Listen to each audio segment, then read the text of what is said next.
Tonight, we've got new information on how the Lee County Sheriff's Office says a sex offender with multiple convictions was able to work at the Lee County Fair for almost 2 weeks. You might be wondering how. Detectives say this man, 45-year-old James Tennant, operated a game booth at the fair. The Sheriff's Office report says during that time, Tennant worked under a fake last name. He used the name Martino, James Martino, in order to slip around any background checks. How does that happen? Tonight, the company that provides all the rides and oversees the different booths at the fair is telling Fox 4's Colton Chavez it wasn't their company that ran the man's background check.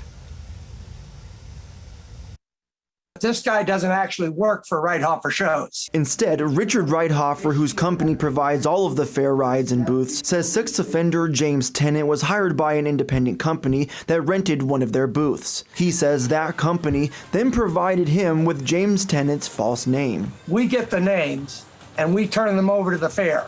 The fair then gives them to the Sheriff's Department. Sergeant Christopher Fine with the Lee County Sheriff's Office said from there, they run all of the names the fair gives them through the National Sex Offender Database. Sergeant Fine says a full background check was not requested, but there was nobody by the name of James Martino listed in the database. Reithofer says all of the employees that he hires have to pass a background check before they can even start working. But there's always a certain amount of percentage, maybe less than 10% of drop-ins that you get.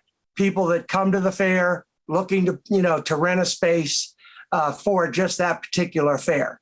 And that was this case here. But days after Tennant started working, a public tip came in. That's how the Sheriff's Office was able to identify him for failing to register as a sex offender. Now, Reithofer says because of this case, he's looking at hiring a more extensive background check company, and I think we also have to ask from now on, not only their ID, but we want to ask for their physical Social Security card so that we can make sure that that matches up with the ID they're giving us. He adds that the company responsible for Tennant has been removed from the fair. In North Fort Myers, Colton Chavez, Fox 4.